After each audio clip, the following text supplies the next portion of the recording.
முடிய போகுது பாக்யலட்சுமி சீரியல். இதுக்கப்புறம் வந்து என்ன நடக்க போகுது அப்படின்னு வந்து பார்த்தா, நம்ம ஏற்கனவே சொன்ன அதே விஷயம் தான் இப்போ கதையோட முடிவாக கொண்டு வந்திருக்காங்க. ஸோ 5 எபிசோடு தான் இருக்குது. இதில் வந்து முதல்ல சுதாகர் கொலை பண்ணாருங்கிறத வந்து ப்ரூவ் ஆகி கோபியை வீட்டுக்கு கூட்டு வந்துட போகிறாங்க. வீட்டுக்கு கூட்டு வந்ததுக்கப்புறமா வந்து எல்லோரும் சேர்ந்து நிம்மதியாகி சந்தோஷமாகி ஒரு பக்கம் இருக்கும் பொழுதே கலெக்டர் எக்ஸாமில் அந்த ஐஏஎஸ் எக்ஸாமில் வந்து பாஸ் பண்ணிடுறாரு யூபிஎஸ்சியில் வந்து ஆகாஷ்.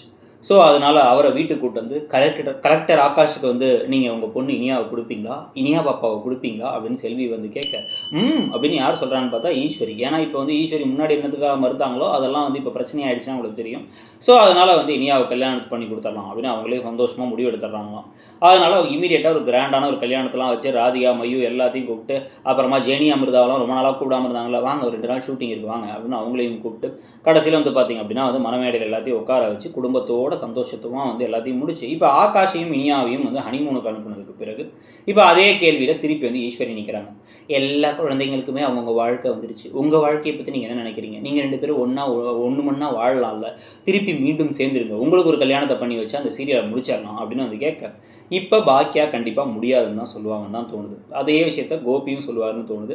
அப்படி இல்லாமல் இவங்களை சேர்த்து வைக்கிறேன்னாங்கன்னா இத்தனை நாள் அந்த கதையை கொண்டு போனதே வேஸ்ட்டுங்கிற மாதிரி ஆகிடும். இந்த கதையில் தனியாக ஒரு இல்லத்தரசியாக இருந்து உலகத்தை தெரியாமல் ஊரை தெரியாமல் எதுவுமே தெரியாமல் இருந்த ஒரு பொண்ணு கொஞ்சம் கொஞ்சமாக முன்னேறி 2 ஹோட்டல் வைக்கிற அளவுக்கு ஒரு பெரிய ஆளானதுக்கப்புறமா இதே திருப்பி தன்னை யார் அடக்கி வச்சுருந்தாரோ அந்த ஆணாதிக்கவாதி கிட்டக்க போய் சேர்றதுங்கிறது ஒரு மாதிரி இதுக்காவா இத்தனை நாள் பார்த்தோம் அப்படிங்கிற மாதிரி ஆகிடும்னு தோணுது.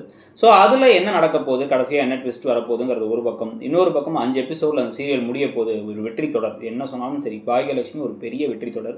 நிறைய பேருக்கு கோபி பாக்யலட்சுமி பற்றி தெரியும். கோபியை பற்றி அவ்வளோ மீம்ஸ் எல்லாம் வந்திருக்கு. ஸோ அந்த கதாபாத்திரம் இப்போ வந்து முடிய போகுது. அந்த சீரியல் முடிய போகுதுங்கிறத பற்றி உங்கள் கருத்து என்ன? மிஸ் பண்ணுவீங்களா மாட்டிங்களா? என்னென்ன விஷயம் இந்த சீரியலில் உங்களுக்கு பிடிச்சிருந்துச்சு, என்னென்ன விஷயங்கள் ஒத்து வரல, எந்த கேரக்டர் வந்து ஒத்து வந்துச்சு, எந்த கேரக்டர் ஒத்து வரலங்கிறத அப்படியே கமெண்ட் செக்ஷனில் சொல்லிவிட்டு மறக்காமல் இடம்பொருள் சேனலையும் சப்ஸ்கிரைப் பண்ணுங்கள். தேங்க்யூ.